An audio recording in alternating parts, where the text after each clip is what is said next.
ছোলার ডাল আর পেঁপে আপনারা তো অনেক রকমভাবে রান্না করে খেয়েছেন, তবে একবারের জন্য হলেও আজ যেই রেসিপিটা শেয়ার করব ছোলার ডাল দিয়ে পেঁপের রেসিপি, সেটা ট্রাই করবেন।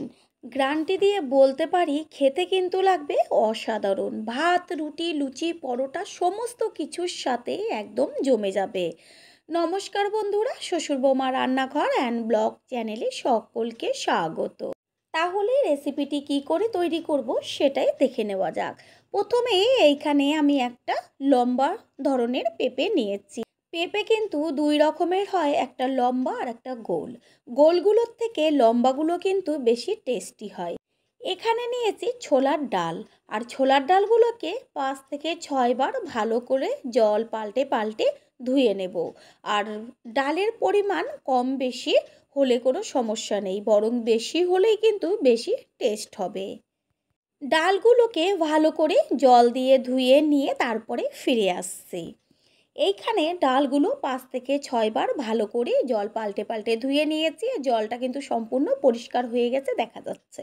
এবার প্রেসার কুকারের মধ্যে দিয়ে তারপরে এর মধ্যে দেব পরিমাণ অনুযায়ী জল। এটা কিন্তু বেশি জল একদমই লাগবে না। তারপরে দিয়ে দেব স্বাদের জন্য লবণ, আর কালারের জন্য হাফ চা চামচ হলুদ গুঁড়ো। এরপর প্রেসারের ঢাকনার মুখটা আটকে দিয়ে তারপরে গ্যাসের ওভেনে বসিয়ে দিয়ে ঠিক 3টে সিটি পড়লেই কিন্তু নামিয়ে দিতে হবে। এমনভাবে সিদ্ধ করতে হবে যেন ডালটা গলে না যায়। এখানে পেঁপে বড় বড় সাইজ করে কেটে নিয়েছি, আর দিয়েছে আলু। আলু কিন্তু আপনারা না চাইলে নাও দিতে পারেন। প্রেসার কুকারে 3টে সিটি পড়া মাত্রই কিন্তু আমি গ্যাস অফ করে দিয়ে তারপরে প্রেসার কুকারটাকে নামিয়ে রাখবো। ডালটা যেহেতু হয়ে গেছে, প্রেসার কুকারটা নামিয়ে দিয়েছি, আর ওই গ্যাসের ওভেনেই কড়াই বসিয়ে কড়াইটা গরম করে নিয়ে দিয়ে দিয়েছি অল্প পরিমাণ সর্ষের তেল। এইখানে আপনারা সাদা তেলও ব্যবহার করতে পারেন। আর তেল গরম হয়ে গেছে, এইবার পেঁপে ও আলু একসাথেই ভেজে নেব, আলাদা করে ভাজার কোনো দরকার নেই। পেঁপে কিন্তু অনেকেই পছন্দ করেন না, বিশেষ করে বাচ্চারা। সেই কারণে যদি একটু ভিন্ন ভিন্নভাবে রান্না করে দেওয়া হয় তাহলে কিন্তু বাড়ির সকলেই চেটেপুটে খেয়ে নেয়। পেঁপের মধ্যে দেব কালারের জন্য হলুদ গুঁড়ো আর স্বাদের জন্য লবণ। হলুদ আর লবণটা মিশিয়ে নিয়ে তারপরে ভালো মতন কিন্তু গ্যাসের ফ্লেম মিডিয়াম টু হাই করে দিয়ে ভেজে নিতে হবে। এমনভাবে ভাজতে হবে যেন 60% মতন সিদ্ধ হয়ে যায় ভাজাতেই।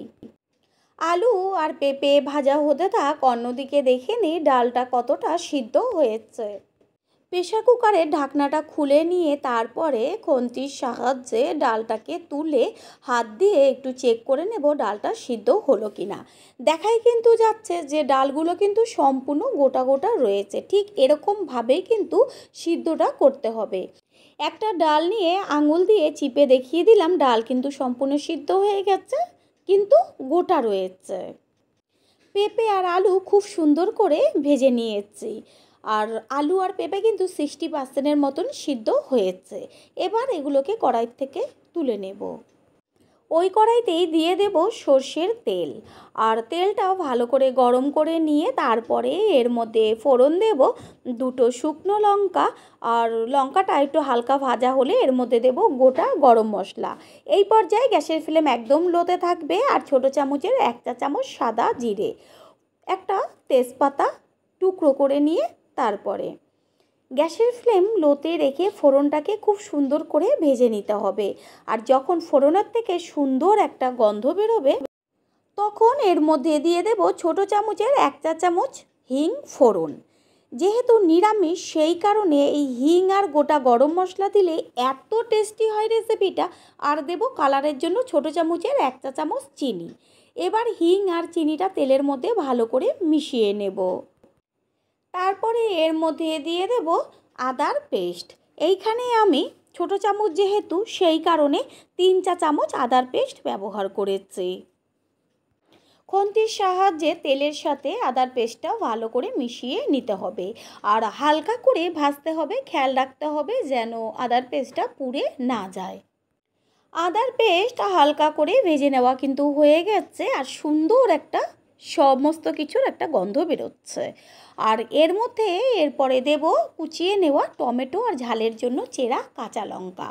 তেলের মধ্যে কাঁচা লঙ্কা দিয়ে যদি ভাজা হয় তাহলে কিন্তু ভীষণ সুন্দর আরও গন্ধ বেরোয়। দেব পরিমাণ অনুযায়ী লবণ আর কালারের জন্য হলুদ গুঁড়ো। লবণটাই এই সময় ব্যবহার করলে খুব তাড়াতাড়ি টমেটোটা মজে যাবে তেলের মধ্যে। সামান্য একটু টমেটো মজে আসলে এর মধ্যে দেব 1 চা চামচ জিরের গুঁড়ো, 1 চা চামচ ধনের গুঁড়ো আর ছোটো চামচের 1/2 চা চামচ কাশ্মীরি লঙ্কার গুঁড়ো। তারপরে সমস্ত কিছু ভালো করে সামান্য জল দিয়ে তেলের সাথে মিশিয়ে নিয়ে এবার মশলাটাকে কষিয়ে নিতে হবে। পুরনো বন্ধুদের সবসময় আমাদের পাশে এইভাবে ভালোবেসে সাপোর্ট করার জন্য অনেক অনেক ভালোবাসা। সবসময় একটা কথা মনে রাখবেন, যখনই মশলা কষাবেন তখন কিন্তু সামান্য একটু জল দিয়ে কষিয়ে নেবেন, তাহলে কিন্তু মশলাটার যে গন্ধটা যাওয়ার একদমই চান্স থাকে না, সুন্দর একটা গন্ধ বেরোয়। মশলা কষিয়ে নেওয়া হয়ে গেল, মশলার থেকে তেল ছাড়তে শুরু করেছে। এই পর্যায়ে দিয়ে দেব ভেজে নেওয়া আলু আর পেঁপে। মশলার সাথে আলু আর পেঁপে মিশিয়ে নিয়ে 2 থেকে 3 মিনিট গ্যাসের ফ্লেম লোতে রেখে ভালো করে আরেকটু কষিয়ে নেব। নতুন বন্ধুদের আমাদের চ্যানেল ভিজিট করার জন্য আন্তরিক শুভেচ্ছা। আমাদের রেসিপিগুলো যদি ভালো লেগে থাকে সাবস্ক্রাইব করে দেওয়ার অনুরোধ রইল ও পাশে থাকা বেল আইকনে ক্লিক করলে পরবর্তী ভিডিওগুলো সবার আগে আপনাদের কাছে পৌঁছে যাবে। পেঁপে আলুর সাথে মশলাটা ভালো করে কষিয়ে নেওয়া হয়ে গেছে। ঠিক এই সময়ই এর মধ্যে দিয়ে দেব যে সিদ্ধ করে ছোলার ডালটা রেখেছিলাম সেই ডালটা। সত্যি রেসিপিটা খেতে এতটাই টেস্টি হয়, যখন মুখে দেবেন মনেই হবে না যে এটা পেঁপে দিয়ে তৈরি করা হয়েছে। এই রেসিপিটা করতে গেলে কিন্তু একটা কথাই মনে রাখতে হবে, ডাল জানি কোনো রকম সিদ্ধ করার সময় গলে না যায়, তাহলে কিন্তু খেতে একদমই ভালো লাগবে না।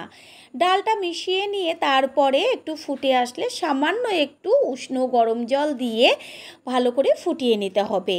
হতে কিন্তু একদমই বেশি সময় লাগবে না। এই পর্যায়ে কিন্তু গ্যাসের ফ্লেম হাই করে দিয়ে খুব ভালো করে ফুটিয়ে নিতে হবে। তারপরে একটা ঢাকনা দিয়ে ঢেকে দেব, গ্যাসের ফ্লেম মিডিয়াম করে দিয়ে। ঠিক এইভাবে যদি ডালটা সিদ্ধ করা হয় তাহলে কিন্তু একদমই ডাল গলে যাবে না, আর সম্পূর্ণ গোটা গোটা থাকবে আলু পেঁপে সিদ্ধ হওয়া পর্যন্ত। দেখিয়ে দিচ্ছি যে আলু আর পেঁপে কিন্তু একদম সুন্দরভাবে সিদ্ধ হয়ে গেছে।